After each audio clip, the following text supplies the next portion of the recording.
Good day. We are watching Learn Extra Lessons for Grade 11, and today's topic that we'll be discussing is frameworks for development. We will be going through key concepts, important definitions, and explanations that you need to know in terms of this section, and we will also look at different questions that you can expect to find and how to answer those specific questions. So if we start today, we look at our key concepts. And our key concepts are things like the following. Okay, so it says, what factors affect development? We're looking at this particular topic, and we look at things such as access to resources, the energy, history, trade imbalances, okay, population growth, education and training, natural resource limitations, and environmental degradation. So as you can see, there's a lot of topics that we are going to be discussing in terms of the frameworks for development. We're also going to be looking at different economic models, okay? You're going to have to know the difference between our three main models. Those models include the free market model. We're going to be looking at the core-periphery model, and we're going to be looking at the sustainability models. After that, we're going to look at sustainability, okay, because development without sustainability is not efficient enough, okay? We need to focus our development on and make sure that it occurs in the most sustainable manner. And lastly, we're going to look at community-based development, okay? And especially when we look at our community-based development, we're going to focus on rural and urban development within those communities. So quite a big discussion ahead of us today, and let's begin by looking at our important terminology. Once again, it is one of the most important things that you need to be able to do is to define important words. And the important words that go with the frameworks are the following. Okay, globalization. Globalization is a process that leads to an integrated global economy and society. The key words here being integrated global economy. When we have globalization, they speak about how our borders no longer exist, we're sharing information, we're sharing technology, and all of those things come into the specific topic of globalization. All right, when we refer to factors, okay, we are looking at elements or causes that will contribute to a specific result. So if we look at the factors affecting development, we are looking at factors that are going to contribute to development or cause different results in different forms of development. Okay. One of the things that we look at in terms of our frameworks is we have certain models that development has been based on. And therefore, to understand these models, we need to know what is meant by the word model. And if we look at our definition, it says, a representation of an aspect of the real world, a simplified or generalized version. I think what's important to note, grade 11s, is that with a model, it's not an ideal, perfect situation. And that is why they use the specific words like it's an aspect of the real world. It's simplified and generalized, okay? Which means certain parts you may be able to relate to, other parts you think, oh dear, that's not what we are about, and that is what a model is based upon. In terms of our economy, okay, the economy is the system of production and distribution in a society.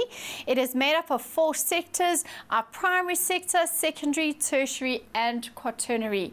Just a reminder that when we deal with the primary sector, we are looking at the extraction of raw material.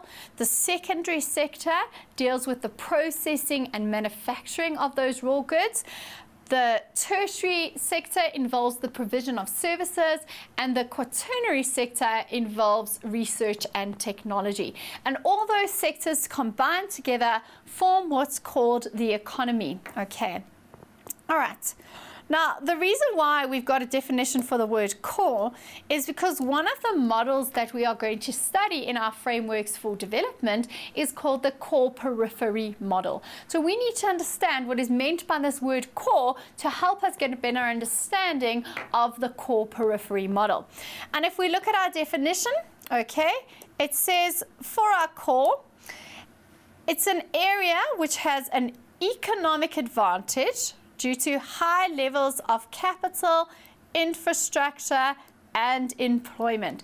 It's the most developed part of a city or a country, okay? It doesn't specifically have to be a particular thing. Like I said, different cities can have different cores within those cities. Different countries can have different cores within the country. So it's not specific, but it must have an economic advantage where there are high levels of capital, infrastructure, and employment within that area.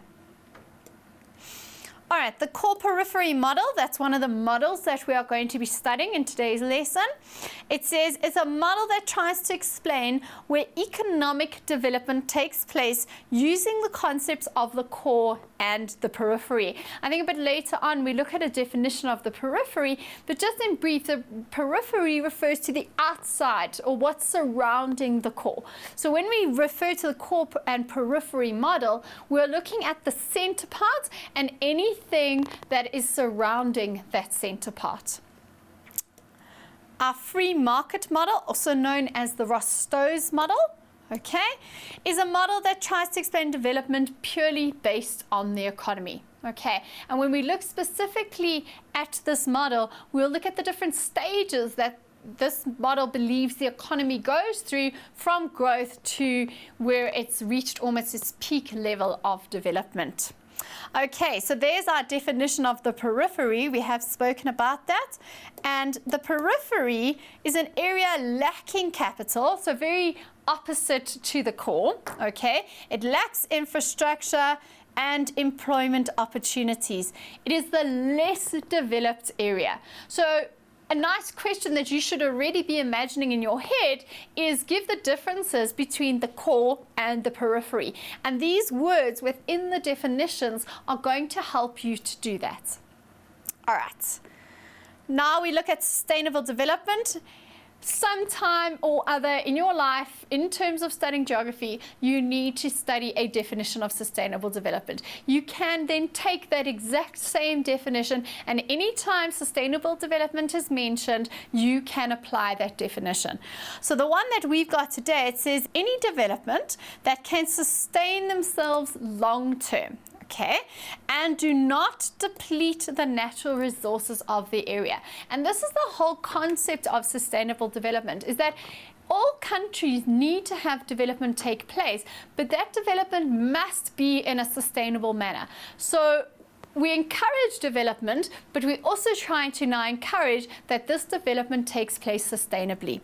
Therefore, a new addition into the geographical syllabus for this new CAPS has added in the sustainable development model. Previously, we only compared the ROS model and the core-periphery model, but because development has become so focused on being sustainable, they have now added in a sustainable development model.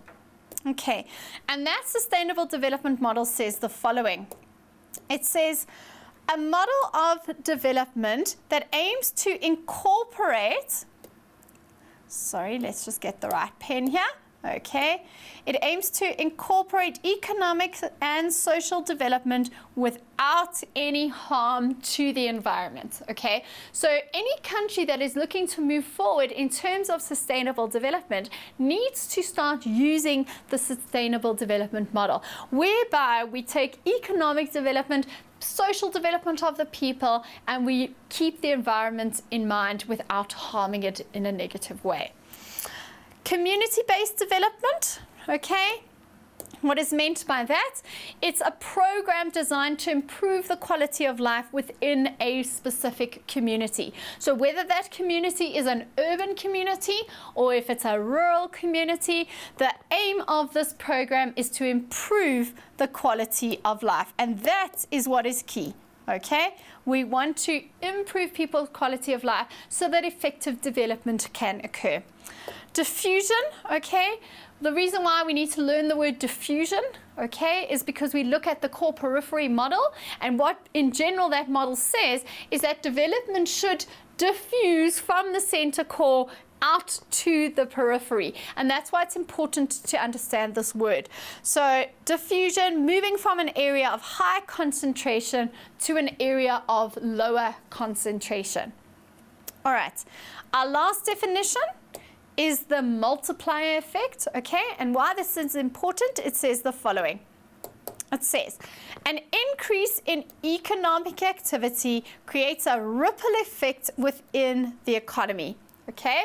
That ripple effect results in increased consumption and an increase to the national income of that country. What they're trying to explain here is that as soon as development gets going within a country, it has a knock-on effect to other stages of development. So a very brief example would be that if a mineral resource was developed, a mining town would develop around that mineral resource, which is what we refer to as the multiplier effect. So a whole lot more services would be needed in order to mine and get that resource out of the ground. Those are all our definitions for this section. It is now time to move on and look at the factors that have affected development. We've got quite a few here. Okay, so we're going to take them one by one and look at the impact that these factors have had on development from basically when the world started to present day development. All right, so the first factors that we're going to look at is what we refer to as our political factors. And one of our most important political factors is history, okay? So in other words, what has happened in the past and how has this impacted the development that takes place today? And our first point is colonization. Now, for those of you who don't take history, colonization refers to when the more economically developed countries go into less economically developed countries and sort of take over and manage their resources and that for them, okay? And take the benefit back to their own country rather than helping the country that the resources actually belong to. So it says colonization led to the extraction of resources by the developed countries. So the developed countries went into the developing world, found what resources they needed, and they had the means and the technology to extract those resources. And this has a huge knock-on effect for development, because for those developing countries to grow and develop, they need to actually be getting their own resources out of the ground and selling them to the developed countries. Our next point, no laws govern the use or exploitation of resources. So when the developed countries went into these developing worlds and decided to extract their mineral resources, those countries were lacking in terms of their policies with regard to how much of the minerals we can take out. And this is now a problem that has led to a decrease in development of those developing countries. Large multinational companies and investors have exploited the natural resources. So it's a very similar point. These large companies go in, they take what they need, and they leave the developing country with nothing. Lastly, labor is exploited, okay?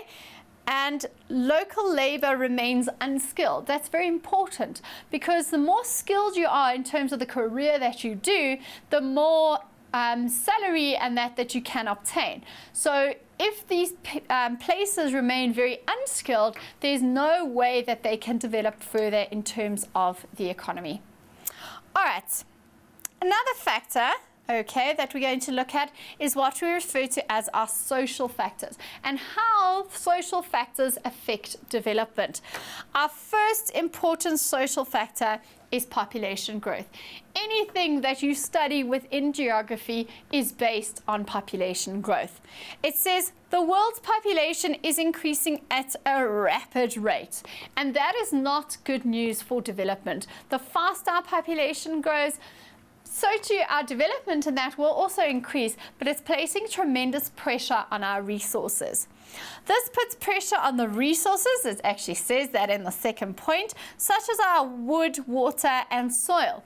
Those are basic needs, okay? A lot of developing countries use wood as their source of fuel, Okay, we all need water to survive, and our soil is important because that's where our food supply comes from. And soil is not easily made. It's basically made by the weathering of the rocks on the Earth's surface, and once we lose our fertile soil in that, to gain fertile soil back takes a very long time. Okay, the resources are becoming depleted or degraded. Okay, in terms of depletion, it means that there will no longer be any more of those resources. The word degraded means that the quality and the quantity of those resources is decreasing. Education and training are also social factors. Okay, and it says an educated labor force is essential for the transfer of technology from developed and developing countries. Okay, so in other words, we need to be educated. It's one of the basic needs that encourages development to occur. High illiteracy rates hamper educational process in a country. And for starters, most countries should be spending a large amount of their money on actually improving the literacy rates within a country. Moving on, our economic factors affecting development. Trade imbalances, okay? Globalization has made it easy for trade and the exchange of goods. Like I mentioned before, in terms of globalization, our borders have disappeared. Most countries are able to trade with one another as long as no sanctions have been imposed. A sanction is where one country says, I will not trade with a particular country, okay? World Trade Organizations has introduced a free market trade system in an effort to attempt to integrate developing countries into the world's trading and economic systems, which means basically that any country can trade with another country and it's at no cost to the country. All right? Developing countries often have to export to developed countries and suffer when their orders are cut back. So these developing countries are exporting their raw materials to the developed world. But as soon as the developed country can obtain the same resource at a much lower rate from another country, they automatically stop their orders. And this impacts those developing countries very, very badly. All right, energy. More than half of the world's population does not have access to clean and cheap energy. We are lucky in South Africa that we actually have one of the most effective and cheap forms of electricity. Okay, a lot of other countries around the world pay large amounts for the supply of electricity to their homes. The high use of biomass fuel. Okay, maybe you don't understand what biomass fuel is. Biomass fuel is using waste products in order to generate heat. It says the high use of biomass fuel in developing countries means a lack of energy. Okay, so in other words, they might be able to use it in order to heat their homes, but it takes a lot to keep that heat running for long periods of time. Energy slows down development, okay? Your industries cannot function if they don't have an electricity supply. Developed countries contribute to the rising levels of CO2, okay? And this is due to the burning of fossil fuels. Right. Natural resources, still under the heading of factors affecting development. The carrying capacity, okay, and you will notice in brackets, I've given a definition of carrying capacity. It's the maximum population that resources in a given environment can support. And what we find is happening is that the carrying capacity due to development is being exceeded, and therefore those resources cannot cope with the amount of development and population growth that is taking place. Large populations, okay, are putting a massive amount of pressure on these natural resources. Environmental degradation. There is a lack of environmental education. It's only been for the last 20 years where the world has stood up and said we actually need to do something about the sustainability of the world, educating people on how to effectively manage the world and its resources. There's very little government policy and effective pollution control that has been put in place to try and start saving our world. There's an objective of profit at all costs, which means basically let's use the resources, let's get rid of everything that we have because money is the most important thing. The access to the resources. Different countries have an uneven distribution. South Africa as a country, we are very wealthy in terms of our mineral deposits. We have large quantities of uranium, which is going to be effective in about 20 to 30 years when nuclear energy becomes important. But a lot of countries, and these are some very highly developed countries, have a severe lack in terms of the resources that they have access to. And therefore, they need to import or find a developing country where they can go in and take those resources from them. Developed countries need more resources than developing countries, okay? That's purely because they have the skills and technology to know what to do with those resources. Developing countries unfortunately have a lot of unskilled labor which cannot effectively process those raw goods and turn them into something for a higher profit. There's a lack of access to water, electricity, and sanitation in our developing countries. That goes hand in hand with development. Land ownership is prevented in some countries owing to that specific country's view on who should own the land. There's a lack of opportunity in business owing to government policies. So what you find in a lot of the developing countries is the government basically takes control of all the mineral resources, and therefore the opportunities for other businesses and that to grow is limited because the government is mainly in control. All right. We now need to look at the specific models of economic development. We have three, okay? And the first model that we're going to look at is what we call ROS model.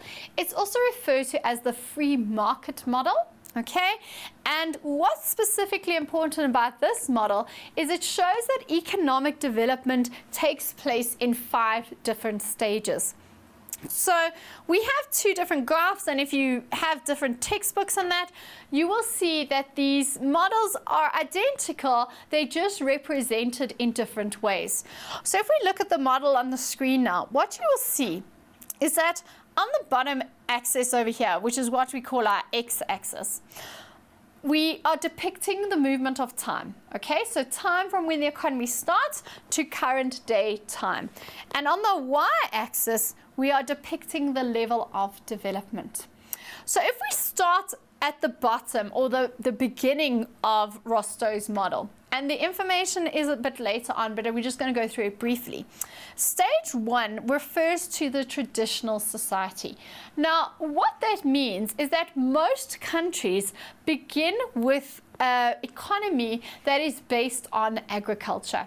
Okay, and as time develops, the agriculture goes from being subsistence agriculture to becoming commercial agriculture. And even that change from subsistence to commercial agriculture shows improvement in terms of the country's development. Stage 2 speaks about the transitional stage, preconditions for takeoff. There we're looking at how the commercial farming has taken place, maybe sending some more stuff off to industries. And then stage 3 takes over, which is called the takeoff. At stage 3 over here, that is where our industrialization comes into play. Okay? And we've spoken about it a few times, all right, in other units that we have done previously. But when a country starts to go through industrialization, that country's development is really starting to take off.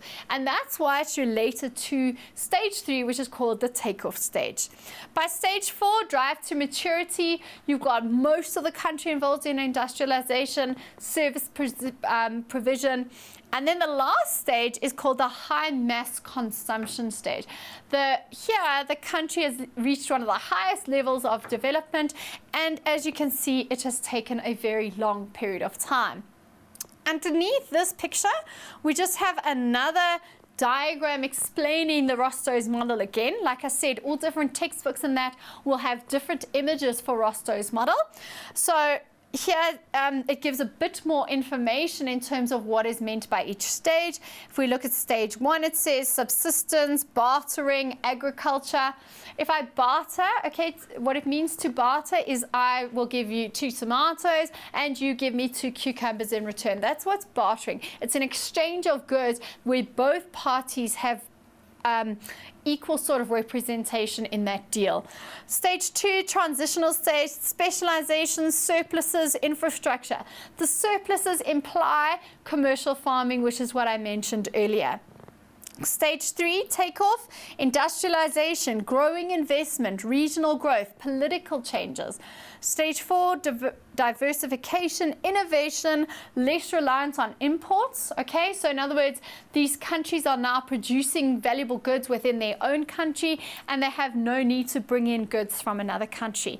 Stage 5, consumer orientated, durable goods, service sector flourishes and becomes the dominant sector, which is our tertiary and quaternary sector, which dominate developed countries. All right. Underneath this, we can now see we've got a bit of information based on the different stages of the ROS model. Okay, so it says ROS model is a modern model. Okay, so like I said before, when we're looking at the definitions, models are not perfect. They are there to try and get an idea as to why society has done what it has done. It has purely been based on economic development. So they don't look at social development, they don't look at demographic development, they're purely basing development in terms of the economy. So as long as your economy is doing better, they believe your country should be doing better. Development took place over time as a result of free trade, industrialization, and exports. Okay, so we could, the country could trade with the rest of the world. Industrialization took off, whereby they were manufacturing and processing their own goods, and therefore became exporters to the rest of the world and obtained a lot more money for those exports. It includes 5 main stages. So once again, these are the 5 stages that I have discussed when we went through the diagrams. Traditional society, all societies begin underdeveloped, okay?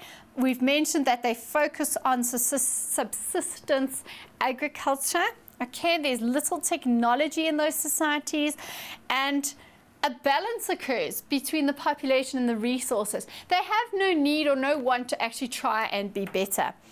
Preconditions for takeoff: formal economy starts to grow. Commercial agriculture, which we mentioned, takes over. Technology and infrastructure start to improve. If you are going to be performing commercial agriculture,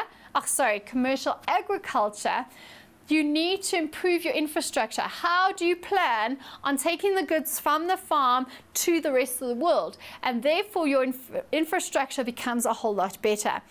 Our exports become higher. Okay, we are exporting goods that have now been processed. Takeoff, industries develop, sustained economic growth, okay, and that means that our economy starts to get a lot stronger. The drive to maturity, our economic growth has spread through the country, so it starts off in a small region and it starts to spread down through the rest of the countries. Industrialization, once again, and we now have urbanization, where more and more people start to live in the cities and the towns. High mass consumption, highly developed, advanced industrial economy, and our tertiary sector starts to grow. And in terms of that now, because we know that our sectors have developed, we can also add in here that the quaternary sector will predominantly start to grow as well. Okay? With any model in geography, there's going to be criticisms of that model. So in other words, they have this idealistic world and then they say, well, it's too idealistic and these are the reasons why. So with our criticisms, it says the model was mainly based on European countries. And that's a serious problem, because if we look at the developing world, most of the developing world is lying south of the equator, okay, the majority of it. There was little relevance for our developing countries. In other words, to go from subsistence agriculture to commercial farming, you need highly trained, highly skilled people. And if the developing countries don't have that knowledge and education, they're going to remain as subsistence farmers. Many countries remained in stage 1, okay, which is our traditional society, despite money and time. Without actually teaching the people to become more effective themselves, no matter how much money or time you put into an effort, it's not going to be helpful. The focus was on economic growth only, and that's probably the biggest criticism of the ROS model, is that it purely focused development in terms of the economy. So if your economy was doing well, you were developed. Right. Okay. Our next model, it's a much simpler model, okay, is what we refer to as the Core-periphery model. And if you just look at the diagram on screen, it's quite a simplistic sort of idea. And the idea surrounding the Core-periphery model is that most places were made up of a central business district, all right, where we have a concentration of services, investment, a lot of jobs and wealth located in that core area. And this is what would be referred to as the core, okay? So we've spoken about the core, okay, and this, remember, is the Core-periphery model. And if you look away from the core, it says levels of wealth, development, and standards of living decrease with distance from the core. And this area coming out in all different directions is what's referred to as the periphery. Okay, and I've said to you before, please note you will have to probably give the difference between the core and the periphery, and for that you can use your definitions. All right, underneath it says, economic growth is mainly concentrated in the core, okay? The periphery is very dependent on the core. Over time, development should spread from the core out to the periphery, and in this way, the whole area would become developed. So this was their idea, that the development was found within that core, and over time the development would generally spread out to the peripheral areas. The Core-periphery model can be applied at different scales. In other words, it could be at a local scale, it could be at a global scale, it could be at a regional scale. So, for example, in South Africa, Johannesburg could have different core areas, Randburg, Sandton, Fourways, and they would then spread that development to the rest of Johannesburg. Alternatively, you could view Johannesburg as one of the core areas within South Africa. Cape Town could be another core area. And or you could look at South Africa being the core area for the rest of Africa. So that's what's quite nice about this model, is that it's not restricted to a specific local area, okay? It has relevance towards the global world as well. All right. The sustainable development models, like I said, these are new, okay? They've been newly introduced, and that is because the world is focusing on sustainable development. If we just look at the model, you can see that the sustainable development model takes into account 3 different areas. We look at, and I just want to highlight for you so that you can see, we look at the society, okay? We look at the economy, and very important, we include the environment. So not only we look at the people as well as the economy, we're now taking all 3 into consideration and making sure that all 3 can work effectively together. In terms of society, we're looking at equity, health, culture and history, accessibility, involvement, livability, values. Under economy, productivity, employment, business development, tax burdens, trade. And under the environment, pollution, habitat preservation, biodiversity, air and water quality, and aesthetics. Okay, so what you can get from this is that all 3 need to work in or work together in order for the sustainable development model to work. Below, I just have another representation of the sustainable development model, and why I think this one's quite important, and maybe just think a little bit out the box here. But you can see that the economy is represented by a very small blue circle. And more important than the economy, okay, by a slightly larger red circle, is the society. And going back on previous discussions, your population of your country needs to be looked after in order for economic development to take place. So in terms of this model, it is portraying that importance of the society as opposed to the economy of that country. And then most important, you can tell by the bigger circle, is the environment, okay? And that is what's bringing everything together, because basically without the environment, economic development will not happen, nor will the population development occur.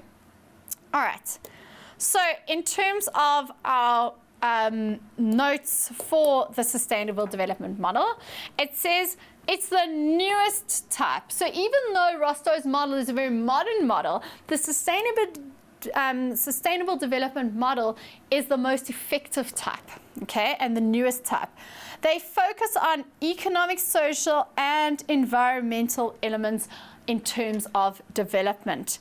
It is focuses on the well-being, justice, human resources, and environmental sustainability. Sustainable development can only occur if a balance exists between these three main components. All right. Community-based development, okay?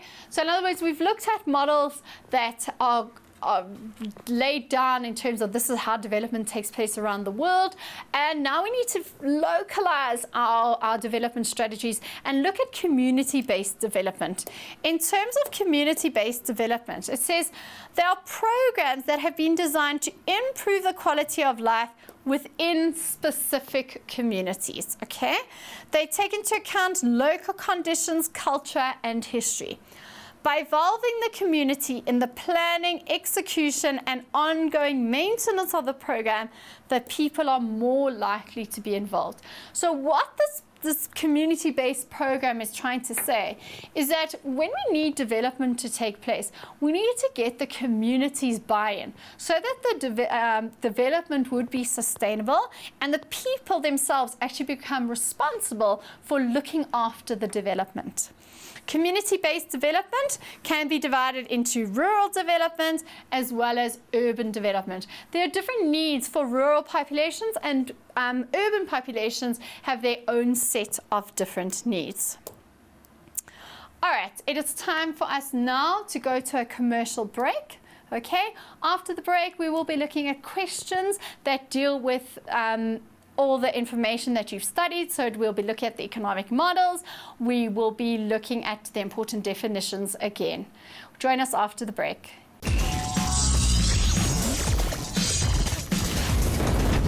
Welcome back after that short ad break. We are now going to be looking at questions that are based on our topic for today, which is frameworks for development. Our first question, question 1, says the following. It says, complete the table below by filling in the missing spaces. And essentially what they are trying to get you to do here is to compare our three models of development. So we're going to compare ROS model, the Core-periphery model, and the sustainability model in terms of the main idea of how development takes place. We're going to look at one strength of each of the models. We're going to look at one weakness of each of the models. And we're going to briefly try and apply each of these models to the South African context. All right, we're also going to look, as a part of this development issues, how each of these models is specifically relating to South Africa. What I suggest we do is we go and we look at how each specific issue applies to each one of the models, and then we will move down from there. So our first thing we're going to look at is how development takes place within each of the specific models. And our first model is the ROS model, or what's better known as the free market model. And what it says in this specific model is that countries pass through stages, and I think that's the key here, is that the ROS model is based on the 5 different stages of development. And it says, as they follow the path of economic development, westernization, and modernization. So ROS model is based on stages and how each of the countries will progress through these different stages as they move towards ultimate development. Our Core-periphery model, okay, it says, let's get a different color, economic growth spreads from the core to the surrounding periphery, okay. Over time, the entire region is believed to become more developed. So it's very different ideas to the ROS model, and what you should be comparing is how each of them are differing, okay. Our sustainability model is a bit longer, okay. It says, development needs to meet the needs of the present without compromising the needs of future generations. And that's pretty much the definition of sustainable development. Okay, it involves the economy, the society, and the environment. So that's its key features there, is that it takes all those different aspects into account. So if you just look at the different models again, we've got ROS model, which is based on our stages, okay, and that each country will pass through these different development levels. Core-periphery models is based on a core, and that the development will spread out eventually to the periphery.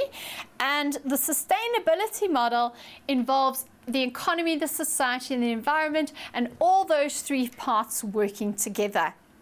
If we go and look at the strengths of each of the models. So in other words, what was good about the development of those models? In terms of ROS model, okay, it says modern developed Western economies have gone through the 5 stages, okay?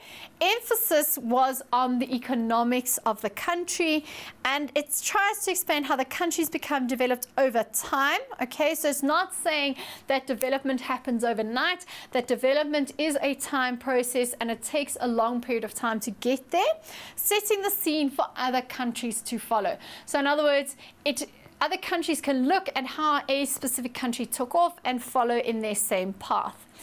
In terms of the Core-periphery model, it says this model can be applied at different scales, and that's one of its most important characteristics, okay? Those different scales we spoke about when we discussed it. It can occur at the local scale, the regional, or the national, or even the global scale. There can be more than one core area, okay? Most countries have dominant core areas where economic growth and development is concentrated. So like our core areas in South Africa would be Cape Town, Durban, Johannesburg. In terms of the sustainability model, it says development needs to be sustainable and environmentally friendly, a holistic, integrated that incorporates people, the economy, and the environment. So this one's quite set on sticking to those basics of how the economy, the society, and the environment need to all work together. And those are the specific strengths of each of the 3 models. In terms of the weaknesses, okay, the main weakness that was with ROS model is that it was purely based on economic development. So it says, based on Western capitalist theory, not all countries pass through the 5 stages, and there are other paths of development. So what they're saying is that not all countries need to follow stage 1, stage 2, stage 3. Depending on how fast the development happens, maybe you can jump from stage 1 to stage 3. The development also only focused on the economic growth and did not mention social and human development. And that was the main criticism of ROS model, is that everything was based on economics and not enough on social and human development. With the Core-periphery model, okay, basically here, the main objections, it says, sometimes the core area develops intensely and development does not spread out, okay? And that was the main criticism here, is that there's no reason that that development and growth should spread. If it's contained within that core and it's working well, then it's not going to spread out to those peripheral areas. It says sometimes a core area can cease developing and the surrounding area will then collapse from this point of view. So if for some reason there is major issues within that core, it's going to lead to a lack of development pushing out to the periphery as well. The criticism for the sustainability model, okay, it says many development projects, sorry, let's just get the pen here, disregard the environment in favor of economic gain and profits. And that's the biggest problem, is that you've got to get the countries buy-in to this model, because the economy and the profits that they gain are much more important to them. The society is not always consulted. The model is idealistic, and in the approach, the idea is not very feasible. Like I said, if the countries do not buy into this idea of this particular model, it is not going to be worthwhile that countries follow this model. All right, then our last factor that we need to look at in our table is to briefly apply each of the specific models to South Africa. So, the ROS model, it says, many years ago, South Africa was in stage 1. The discovery of minerals led to stage 2. So when we discovered gold and diamonds, we went from a society that was based on agriculture into a more industrial society. Between 1940 and 1970, they could consider that to be stage 3, where our economy started to get a lot stronger. One could say that South Africa is now in stage 4, progressing towards stage 5. In terms of the core-periphery model, Gauteng is South Africa's dominant core. Okay, that is where the economic hub of South Africa is found. To an extent, the rest of the country depends on this single core region. Cape Town and Durban can also be considered core regions with their own surrounding peripheries. But in terms of the core areas, those are probably the 3 main and most important ones. If we look at the sustainability model, it says new developments require EIAs. EIAs are environmental impact assessments, and that is something that's become very important in South Africa. For any new development to take place, an environmental impact assessment must be done before the go-ahead to that development is given. These assessments take into account the economy, the environment, as well as the society. And that's the point of doing an environmental impact assessment. And those environmental impact assessments are pretty much part of the law now within South Africa, and in terms of any development that is taking place. Quite a long, complicated question. I think you just need to summarize it a bit and put into context the most important parts, but it is generally a relatively easy section. All right, if we move on to question 2. Question 2 is a bit more difficult, okay? And the reason why I say that is that in geography you are expected to answer paragraph type questions. And what I suggest is that before you start writing your paragraph, you write down some ideas that could be useful when answering your paragraph, and highlight key words within the question to make sure that your answer covers each one of the specific things that has been asked. So if we read the question together, it says, explain how education and training, okay, so that's what they want you to do. They want you to use education and training, play an important role in developing the economy. Okay, you should explain how having an educated and trained workforce might influence other aspects of the economy. Those aspects include access to resources, energy supplies, markets, environmental degradation, water, and transport systems. So what they basically are asking you to do within this question is say how an educated and trained workforce is is going to make each of these other sections much better. And if they're made better, then development can take place within that country. So if we look at the first one, which is access to resources, and you keep in mind, now my population is educated and they're trained. How is that, okay, going to influence the access to resources? And the way it's going to influence this and overall influence development is as follows. The more educated people are, the more means they have in order to extract those resources wisely. They then also can process and manufacture those resources so that they can be exported for a larger profit. And in terms of that, it's going to be beneficial towards your economy. If we look at energy supplies, the more trained and educated our population is, the more effective our energy supplies are going to be. They're going to come up with new ideas of using alternative energies, okay? They're going to conserve the energy resources that they have purely because they've been educated and trained that this is how our economy needs to go forward. Our markets, okay, the more educated and trained your population is, the greater your market is going to do. So when you have an educated and trained workforce, you are going to be exporting goods that are going to get a higher value from the rest of the world. The less skilled your workforce is, you are going to be exporting raw materials, which is not going to gain a huge amount of money. Environmental degradation. If your population is educated and trained, the amount of environmental degradation will become less as well. They know how they, or what cause and effect they're going to have on the environment, and they can put in place policies and uphold those policies to prevent the environmental degradation.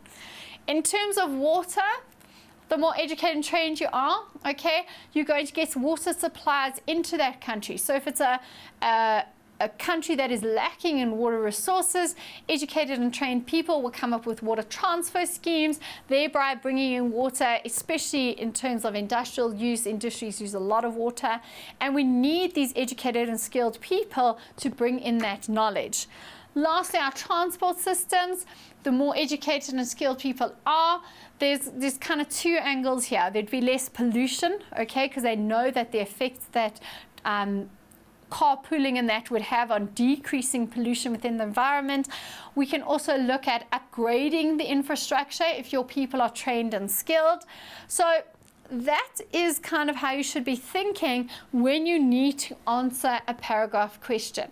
And what you would then do is write down all those thoughts, okay, and then put them together in free-flowing sentences that would make that question and that answer more relevant to you. All right, question 3. It says, use the information in the table below to answer the questions. We've been given 2 countries. We've got Japan and we have the Republic of Congo. Just from what we know in terms of development, one can assume that Japan is a developed country and the Republic of Congo is a developing country. If we look at the resources, the trade, education and training, population growth, energy and environmental degradation. So they are comparing these 2 countries according to a list of criteria. And the information is given in the table. We then need to use that information to answer the questions that have been posed to us. So the first question is, in which area does the Republic of Congo have an advantage over Japan? And so we need to go back to our table.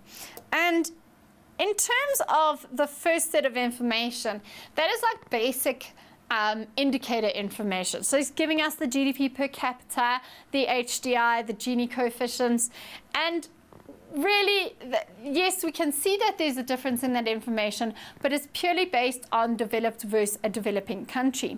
What's important to look at is the information under resources. If we look at Japan, it says it has very few natural resources, and this is probably going to be the answer that they're looking for. However, they've got a highly skilled labor force, okay, and high levels of technology. If you look at the Republic of Congo, they've got a whole list of resources that are available in that country. And being a developed country, they certainly are not going to have the highly skilled labor force that Japan has, or the high levels of technology. So if we go back to the question, in which area does the Republic of Congo have an advantage over Japan? It's in the amount of resources. Republic of Congo has certainly got more resources at their disposal as opposed to Japan. Second question. What do the exports and imports of the Republic of Congo tell us about the level of industrialization in this country? So once again, we need to go back to our table. Okay. And in our table, go to the exports and imports, which would be found under the heading of trade. And if we go to the Republic of Congo, it says exports, okay, 9 billion, petroleum, lumber, plywood, sugar, and imports, where do we see imports? Okay, imports, sorry, 3 million, we importing machinery, vehicles. In other words, they're exporting goods in the raw material phase, and they're importing much higher quality goods. So if we go back to the question, it says, what do the exports and imports of the Republic of Congo tell us about the level of industrialization? It tells us that the level of industrialization is extremely low. The reason it's extremely low is because they are exporting unprocessed goods. Okay, so that's the key word here. Unprocessed goods, okay? And therefore they get a low income for those goods. Right. What do the environmental issues experienced by the Republic of Congo tell us about its overall level of development? So we need to go back to our table and look at environmental issues. Okay, which there's a section of it. And if we look at the Republic of Congo, it says electricity consumption, 164th in the world. Environmental issues. This is what we need to pick up on. Deforestation, water pollution, and pollution from vehicles. So those are the environmental problems that they are battling with. And if we go back to our question, it says, what do the environmental issues experienced by Congo tell us about development? Their issues are deforestation, water pollution, air pollution. When a country is experiencing deforestation, it's because they are not effectively using a sustainable method. All right, so question 3 says, what do the environmental issues experienced by the Republic of Congo tell us about its overall level of development? And if we go back to the table, we will see that if we go to environmental issues, right at the bottom, the main issues experienced in the Republic of Congo is deforestation, water pollution, as well as air pollution. So if we go back to the question, we just missed it there, we know that deforestation is happening at an alarming rate, and the only reason a country undergoes deforestation is, number one, because they need that space because their population is growing too fast, or alternatively they are using that wood as their only means of fuel. And so in terms of the level of development in a country that's experiencing deforestation, it's showing a very low level of development. Water pollution and air pollution, in terms of the air pollution, they don't obviously have a lot of public transport in place. They don't know that we need to cut down on the amount of emissions. And that once again relates to a very low level of development. With the water pollution, it's said in the table that it comes from raw sewage. That possibly implies that the infrastructure is not up to scratch and that it's been very poorly designed. And that is indicative of a developing country. So in terms of looking at those environmental problems, we can then see why the Republic of Congo is such a developing country. If we look at question 3.4, it says, how is Japan's economic success negatively impacting the environment? So once again, if we go back to our table and we look at Japan and under energy and environmental degradation, we will see that negative environmental effects include air pollution, acid rain, and decreased water quality, okay? And when we go back to the question, we are looking at how Japan's economic success is negatively impacting the environment. The more industrial growth that you have within a country, the greater amount of air pollution you are going to incur for your country. And because Japan has become so focused on industries and growing in terms of its development, they're not taking into account the amount of air pollution that is taking place. In terms of the acid rain that is occurring because of this, once again, that acid rain is forming because of chemicals in that are coming out of industrial plants. So we can see that it's all pretty much due to the industrial activity that Japan is impacting the environment in a great way. And when we go back to the question, how's its economic success impacting the environment? Economic success is based because we're becoming industrialized. And that industrialization has caused pollution of that environment in various forms. All right, question 3.5. Explain how the population growth rate in each country could become a negative factor for development. Now, this is quite a different question because we are looking at Japan, okay, and we're looking at the Republic of Congo. We've already discussed that Japan is more of a developed country, okay, and the Republic of Congo is a developing country. Now, in terms of population growth rate, and it says it could become a negative factor, there's two different answers that we need to look at based on the two different types of the country. Two different types of countries. So we're looking at Japan, which is a developed country. And if the population growth rates, if it continues, the way in which it's going to become a negative factor of development is basically they're going to put even more harm or occur more harm to the environment. All right. In terms of more and more people being born, they're going to further use their resources, they're going to increase their industrialization, and this will have negative effects on their development. If we look at the Republic of Congo, and if we have population growth rate in that country, which more than likely we will have quite a bit of, it becomes negative in terms of their development because it's going to put their economy under strain. They're going to try and be looking after this growing population rather than focusing on economic development. So for both of the countries, population growth rate will seriously harm the amount of development levels within those two countries, but just from different points of view. All right, then it says, what lessons could the Republic of Congo learn from Japan in order to increase its level of development? Now, Japan is one of those countries that just literally started to grow in terms of industrialization. So what the question is looking at here is, for example, what can the Republic of Congo use from Japan's increased level of development in order to get their country along the same path? And to answer this question, I think it's important that we go back to the table and we look for some of the answers in there. So if, for example, we look at resources, it mentioned for Japan that they have a very highly skilled labor force, and therefore it's going to be important for the Republic of Congo to increase the skills and the training of their own population.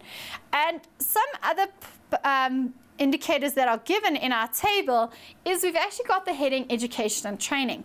And if you compare the two countries to each other, you will notice that Japan's, they spend a majority of their life, 15 whole years, being schooled, whereas people in the Republic of Congo have a maximum amount of schooling of 10 years. The contribution of the GDP to education in Japan is much greater amount compared to the contribution to education in the Republic of Congo.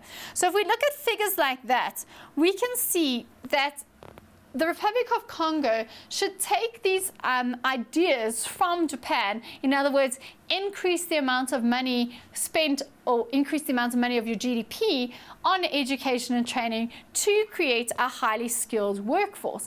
That is going to increase the level of development of your country. In terms of other things such as, your literacy rates, if we use a lot of money to increase the literacy of the people in the Republic of Congo, they once again can become a highly skilled labor force. So it's very important that when you are going through questions and you kind of come to a stumbling block and think, well, I don't actually know, how am I going to answer this question? Go back to the table, try and identify valuable pieces of information from it. I often find that a lot of the answers sit in front of children and they just cannot read and get the information from the resources that they are given.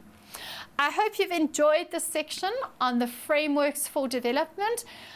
Just a reminder to please learn your definitions, try and make a summary of the framework, the models that we have learned today. So the ROS Model, Core-periphery model, Sustainable Development Model. The first question was quite a nice one in terms of summarizing those three models, their advantages, the disadvantages, and just keep doing the basics. And when you answer questions, make sure you know what is being asked to you in the first place.